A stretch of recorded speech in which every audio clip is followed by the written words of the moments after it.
আপনি এই স্বপ্নগুলোকে কখনো অবহেলা করবেন না। এই স্বপ্নগুলো মানুষ অনেক সময় দেখে থাকে। আমরা এই স্বপ্নগুলো দেখে অনেক সময় অবহেলায় মনে করি যে এই স্বপ্নগুলো কিছুই না। কিন্তু এই স্বপ্নগুলো সত্যি হলে আপনার ক্ষতি হয়ে যেতে পারে।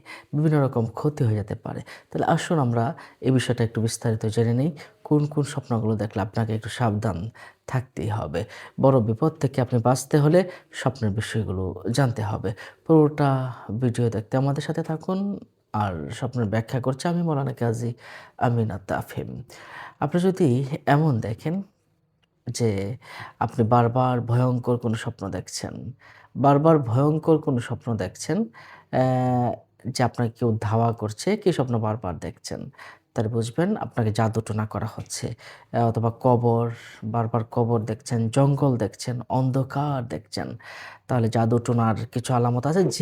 জিনে ধরার কিছু আলামত এখানে পাওয়া যায়। নিঃসন্দেহে সেটা বুঝতে পারছেন। আপনাকে খুব সাবধান হয়ে যেতে হবে এবং জিন থেকে, জাদুটোনা থেকে আপনি রুকিয়া করাতে হবে। নিজে রুকিয়া করবেন।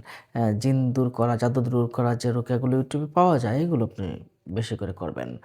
আপনি যদি অপরিচিত কাউকে স্বপ্নে দেখেন, পুরুষ বা মহিলা যেই হোক, আপনি যদি অপরিচিত কাউকে স্বপ্নে দেখেন, তাহলে বুঝবেন এটা একটা জিন। অপরিচিত মানুষ দেখা মানে হচ্ছে ওই জিন আপনার সাথে সংযোগ স্থাপন করতে চায়। আপনাকে সাবধান হতে হবে।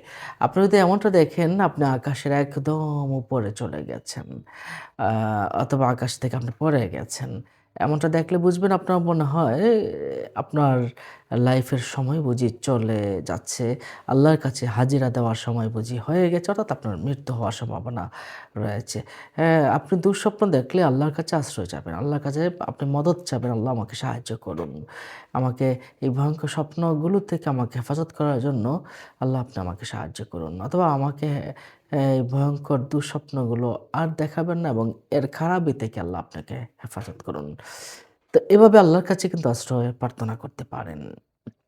আপনি যদি এমন দেখেন একটা ভয়ঙ্কর কালো সাপ বা অজগর সাপ, কালো সাপ বা অজগর সাপ, বড় ধরনের কোনো সাপ যদি দেখেন তাহলে বুঝবেন আপনার পিছনে অবশ্যই কোনো শত্রু আপনার কাছে আছে। যে শত্রু আপনাকে খুব বেশি ক্ষতি করতে চায়। ওই শত্রু থেকে আপনাকে পরিপূর্ণভাবে হেফাজত থাকতে হবে। তো স্বপ্নে ওই কালো সাপ দেখা মানে হচ্ছে ভয়ঙ্কর কোনো শত্রুর আলামত বা কোনো জিন আপনাকে ক্ষতি করার চেষ্টা করছে, এমনটা বোঝা যায়। আপনি যদি স্বপ্নের ভিতরে যদি নিজেকে ডুবে যেতে দেখেন, তাহলে বুঝবেন আপনি খুব বেশি গুনাহ ভিতরে আপনি লিপ্ত আছেন। গুনাহ থেকে আপনি সম্পূর্ণরূপে আল্লাহর কাছে হেফাজত চাবেন। আশ্রয় চাবেন, "আল্লাহ আমি আর গুনাহ করব না।" এভাবে আপনি যদি নিজেকে ডুবে যেতে দেখেন, তাহলে আপনি আশ্রয় প্রার্থনা করবেন আল্লাহর কাছে। কালো কুকুর যদি আপনি দেখেন, তাহলে বুঝবেন আপনাকে জিন জাতি বা জাদুটোনা করছে। কালো কাক বা কালো কুকুর যদি বারবার আপনি দেখেন, নিশ্চয়ই বিষয়টা বুঝতে পারছেন। যদি পিছন থেকে আপনাকে কেউ আঘাত করতে দেখেন, তাহলে বুঝবেন আপনার সাথে কেউ প্রতারণা করছে। আপনি একটু সাবধান হয়ে যাবেন।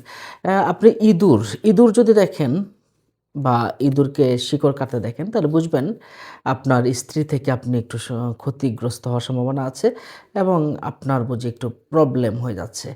অনেক বড় ধরনের প্রবলেমে পড়ে যাওয়ার একটা সম্ভাবনা আমি দেখতে পাচ্ছি।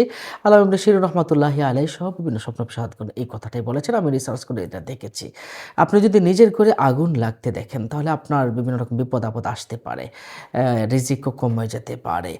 আপনি যদি আলেমকে অসন্তুষ্ট অবস্থা দেখেন, নবী রাসূল বা কোনো আলেমকে যদি অসন্তুষ্ট, রাগান্বিত অবস্থা দেখেন, বুঝবেন আপনার সারাটাই বিফল। আপনি অনেক ক্ষতিগ্রস্তর ভিতরে পড়ে যাবেন।